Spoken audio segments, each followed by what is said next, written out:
All right, we're going to start talking about chapter 3 here, which is exponentials and logarithms and solving. These have a lot of applications. This is one of the things where the chapters are pretty difficult. Definitely good to keep on practicing problems. Please reach out with questions. We're going to start talking about exponential functions in this section, and we'll start eventually getting to logarithms. So definition of exponential function with a base a, we just say a to the x power. So anytime you have 2 to the x or 5 to the x where your exponent involves a variable. And so the only stipulation here is a can't be 1 because that would be 1 to some power, which is just equal to 1. If a is greater than 1, we call this exponential growth. So if it's 3 to the x power or 5 to the x power or 7 to the x power or anything bigger than 1, that's a situation where that's the case. So again, these are all 3 to the x or 5 to the x or 3/2 to the x. Anything where the base is bigger than 1. Exponential growth, some of you may know, I've talked about it. That's where it starts out super low, but it shoots up very, very, very quickly. So it starts out very low. It's got an asymptote right here that we'll talk about. So it's got a horizontal asymptote at y equals 0 unless there's a shift up, down, and that'll change it. And it's going to kind of go up very quickly. That's why if you hear something growing exponentially means it's growing very fast in a short amount of time. Anytime your a value here is basically, anywhere between 0 and 1, we call that exponential decay. So if it was 1/2 x, or if it was 0.5 to the x, anything like that, we call that exponential decay. So exponential decay looks like this, where it starts high and then it goes low. So situations of exponential decay would be like half-life problems, which we'll talk about, where radioactive substances are decaying over the years. And usually the half-life is the length of time it takes for half of the substance to be left. And usually we're talking tens of thousands. So it might be 30,000 years. You might start with 100 grams of radioactive substance, and it's going to take 30,000 years to be left with only 50. So half of it will decay. So a couple of graphs. It says graph these, and you can use decimals for the most part. The bigger this number, as you can see, look at 2 to the x versus 3 to the x. So even after 2, it's up here at 4. And you can easily plug that in. Anytime to find any of these values, I can take -4, do 2 to the -4 power, and you can get a really small decimal, or -2, or 2 to the 0 power, that's 1, or 2 to the first power, that's 2. So that's right there. And you can kind of see at 2 here, you get 4. If I plugged in 2 here, that would be 4 squared, that'd be 16. So this thing is way up here. So the bigger my a value, the faster this thing is going to increase. The closer it is to 1, the slower it's going to increase. Now, it's still going to increase pretty fast in a short amount of time. But notice again, we'll keep on talking. This has, unless there's a shift, this has an asymptote at y equals 0. And that's going to kind of help us find the domain and range here. So the domain, it's still coming. This might look like a thing. It's not going to stop. This domain and range, the domain of an exponential is going to be -infinity to +infinity, because it's going to come all the way from the left and go all the way to the right. Even though it's going up really fast, it's still moving to the right. Now your range, notice there's nothing underneath this line. So this is starting basically here at 0, and then it's going up to infinity. Now a reminder, if there was a bracket, that would mean it would be included. We can't put a bracket around 0 because it's never going to actually get to 0, even though it's going to be super, super small. And the same thing on this one. You can look here and we understand, same thing. There's no shift. We'll talk about shifts in a little bit. Transformations, that's still at y equals 0. And if I do this, again, exponential functions are going to have -infinity to +infinity. The range is anything above 0, so 0 to +infinity. This one looks a little bit different. I want to just kind of remind you that you can rewrite this. This is exponent rules that you guys have learned a long time ago. It's easy to forget that. But anytime you have a negative exponent, what you can do is you can basically take that fraction and do the reciprocal, and it makes it a positive. So that's really 1/3 to the positive x power. And so in that case, that's now where we talked about, if your a value right there, whatever this is, if that a value is anywhere between 0 and 1, which is 1/3, then it's going to look like that decay. Now notice this thing is flattening out here at this asymptote at y equals 0.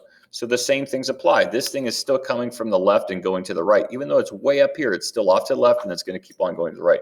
So my domain is still going to be -infinity to +infinity. My range is still, in this case, going to be 0 to infinity, because it's basically saying, where's this asymptote and where's it going?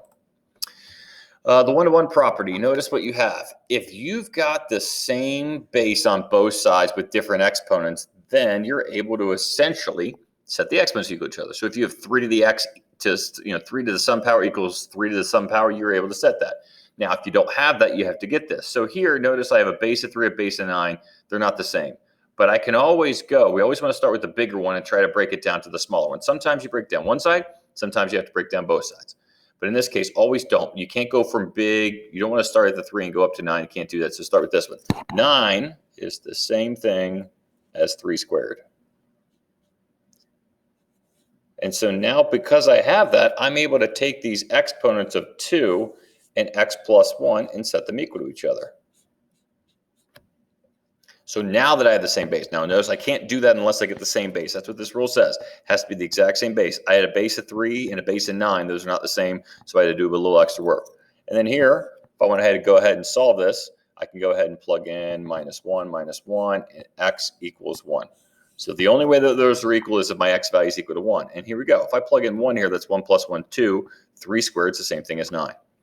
This one's a little bit different. I'm going to kind of use that same rule. This is really 1/2 x. And I can write that, if I flip that fraction, it would be 2 over 1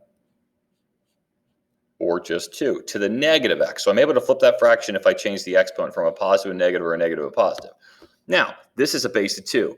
I can get 8 to be a base of 2 because 8 is really 2 times 2 times 2, which is another way of saying that's the same thing as 2 to the third. So I do have that now. And I have the situation where I have, now that I know that, I can take my x's and set them equal to each other. So this would be negative x equals 3. We know that really that's a negative 1x. So if I divide both sides by negative 1, divide both sides by negative 1, that'll give me x equals negative 3. And you can take that and plug it into Desmos and confirm that. Type in 1/2, raise it to the negative third power, and you'll also get 8. The last thing we'll talk about on this video is transformations. We've talked about this before. You have like an outside versus an inside that we've discussed before.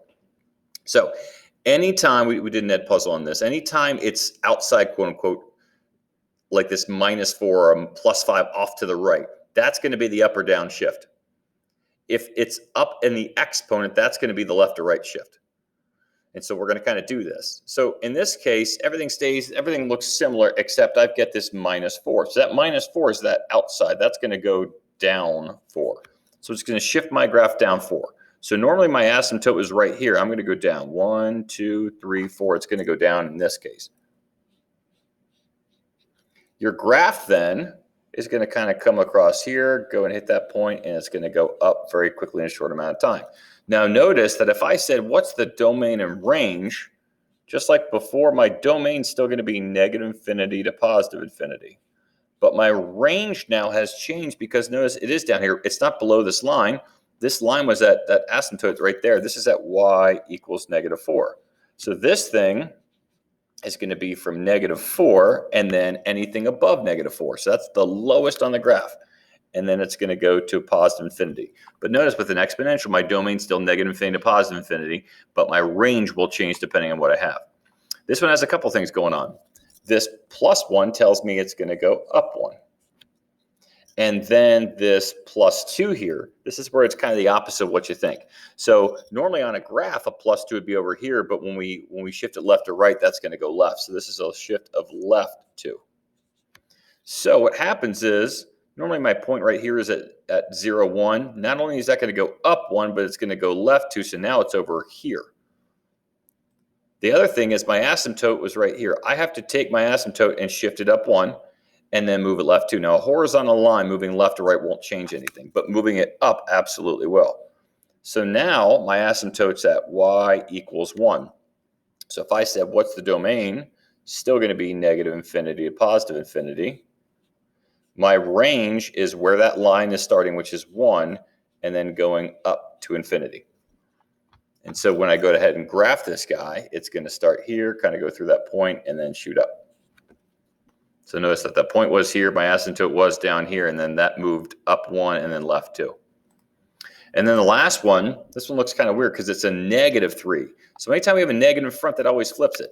Like for example, if I had x squared, it would look like this, but negative x squared, it would look like that. It flips it, reflects it over the x-axis. So I still have to do the same thing associated with that. So this thing's normally going to flip. So what happens is that when I had this original point, my asymptote still hasn't changed. That's still going to be here. But my point was here, well, if I flip that, now I'm down over to this side. So I had this point here, and then I reflected off. This is 1 unit away. It's got to go in 1 unit away. The graph was looking like this, but now it's going to look like this. So my graph now will look something along those lines. And if I go to find the domain and range, the domain, still negative infinity to positive infinity. Your range, nothing is above that line. It's coming from the lowest thing, but it's not going above 0. But the lowest, we always go lowest to biggest. So that's going to be from negative infinity to 0. Now, it's so easy to want to say 0 to infinity, but if we're going to be good about this and accurate, whenever we do this interval notation for domain and range, it's lowest, smallest, aka to the highest or the biggest. So the lowest, this thing is going down at negative infinity, which is the absolute lowest you can go. It's not getting any higher than 0. So that's why it's negative infinity to 0.